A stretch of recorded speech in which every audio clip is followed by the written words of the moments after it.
بینەرانی هێژە ئەمڕۆ 28 ساڵ بەسەر گیانبەختکردنی پێشمەرگەی ناسراوی تێکۆشانی ئازادی کوردستان مامەڕیشەدا تێدەپەڕێ.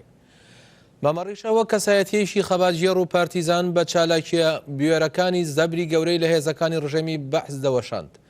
تا لە 24 کانونی دووەمی ساڵی 1985 لە میانەی پلانژێڕێک بەدەستی تاقمێکی بەکرێگیرا و جاش لەگەڵ چەند هاوڕێیەکیدا شەهید کرا.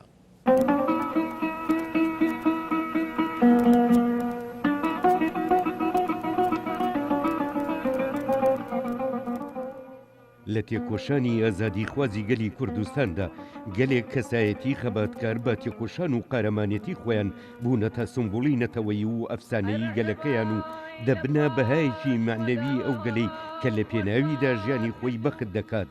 مامەڕیشە یەکێکە لەو تێکۆشەرانەی کە وەکە سمبوڵی قارەمانێتی دژبە ڕژێمی داگیرکاری مۆرچیان لە تێکۆشانی کوردایەتی داوە.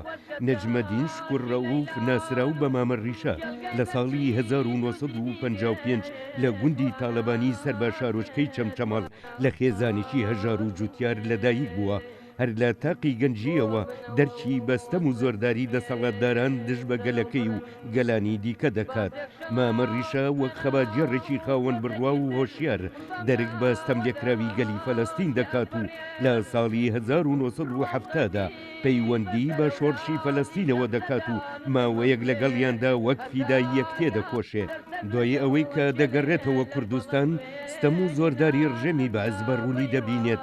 بۆیە لە ساڵی 1970دا بڕیاری تێکۆشانی ئازادی دەدات و دەبێتە پێشمەرگە. لە ماوەیەکی کەمدا دەتوانێت زەبری کوشندە لە هێزەکانی ڕژێمی ئەو کاتەی عێراق بدات و جارێکی دیکە ورە و هیوایەکی مەزن بە نەتەوەکەی بدات.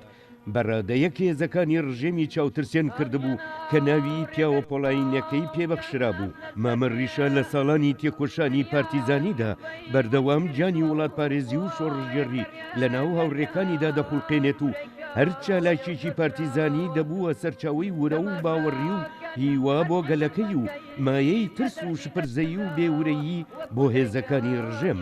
مامەڕیشە وەک فەرماندەیەکی زرنگ و هۆشیار و بوێر بێوچان لە تێکۆشاندا بوو.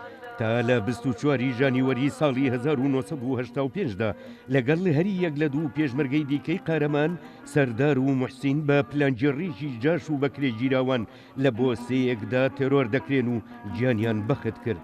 ئەمڕۆ دوای 28 ساڵ بەسەر گیانبەختکردنی مامەڕیشە و هاوڕێیانی هەمیشە وەک سمبوڵی قارەمانێتی و ئەفسانەیەکی پارتیزانی کورد لە بیر و یادەوەری گەلەکەیدا بە زوندی دەمێننەوە.